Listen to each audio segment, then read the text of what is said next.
update ng bayan. Maasahan anumang panahon.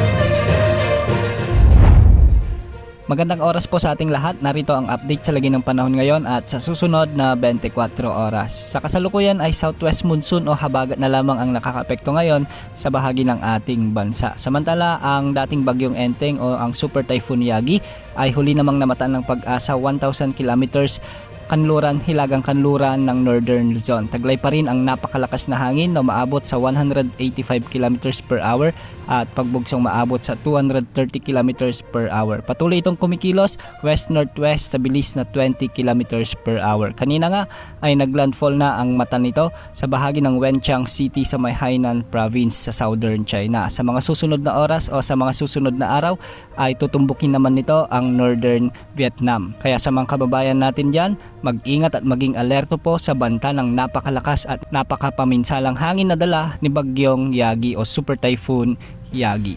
Sa ngayon, asahan ang mga pag-ulan sa bahagi ng Pangasinan, Zambales at Bataan dulot ng umiiral na habagat o southwest monsoon. Kaya posible ang mga pagbaha at pagguho ng lupa lalo na kung may mga katamtaman hanggang sa malalakas na pagbuhos ng ulan. Samantala, asahan naman ang maulap na kalangitan na may mga kalat-kalat na pag-ulan at pagkidlat pagkulog sa Metro Manila, Cordillera Administrative Region, Mimaropa, Cavite, Batangas, Batanes, kasama ng Babuyan Islands at ang nalalabing bahagi ng Ilocos Region lalo na sa La Union at Ilocos Sur at ang nalalabing bahagi ng Central Luzon.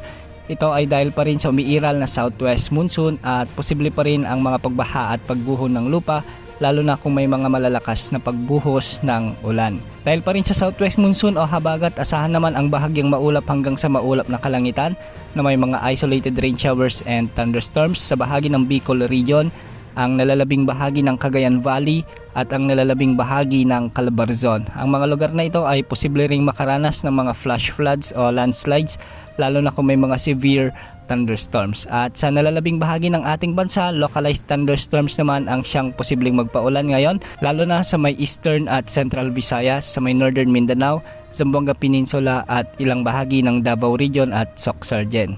Posible pa rin ang mga biglang pagbaha at pagguho ng lupa lalo na kung may mga severe thunderstorms. Samantala, nananatiling mataas ang tsansa na may mabuong bagyo sa loob ng 2 linggo sa loob ng ating area of responsibility. Ayon sa inilabas na Tropical Cyclone Threat Potential ng Pag-asa, pagsapit ng linggong ito ay posibleng may mabuong bagyo sa hilagang silangan na malapit sa ating area of responsibility o sa hilagang silangan ng extreme northern Luzon. Posible itong maging bagyo, ngunit hindi naman nakikitang maglalandfall o lalapit ito sa anumang bahagi ng ating kalupaan. Ang isa pang potensyal na samalang panahon ay posible namang mabuo sa silangan ng Mindanao at posibleng pumasok sa ating area of responsibility. Hindi naman ito nakikitang maglalandfall o tatama sa anumang bahagi ng ating bansa, ngunit palalakasin o hahatakin muli nito ang habagat na siyang posibleng magpaulan sa may Mindanao, Visayas at Southern Luzon. Ang mga pagulang ito ay posibleng muling magdulot ng mga bagbaha at pagguho ng lupa, lalo na yung mga lugar na ilang araw nang inuulan. Ang potensyal na samalang panahon na ito ay nakikitang mabubuo sa pagitan ng September 13 hanggang September 19, 2024. Bukas asahan pa rin ang pag-iral ng habagat sa bansa, ngunit hindi na ito kasing lakas ng mga pag-ulan ngayong araw dahil unti-unti nang hihina ang habagat na siyang nagpapaulan sa maraming lugar ngayon sa ating bansa. At pagsapit naman ng linggo, asahan ang mas magandang panahon at nakikita rin na sisikat na si Haring Araw at localized thunderstorms na lamang ang posibleng magpaulan sa malaking bahagi ng ating bansa. Yan ang update sa lagi ng panahon. Ito po ang weather update ng bayan. Maaasahan anumang panahon.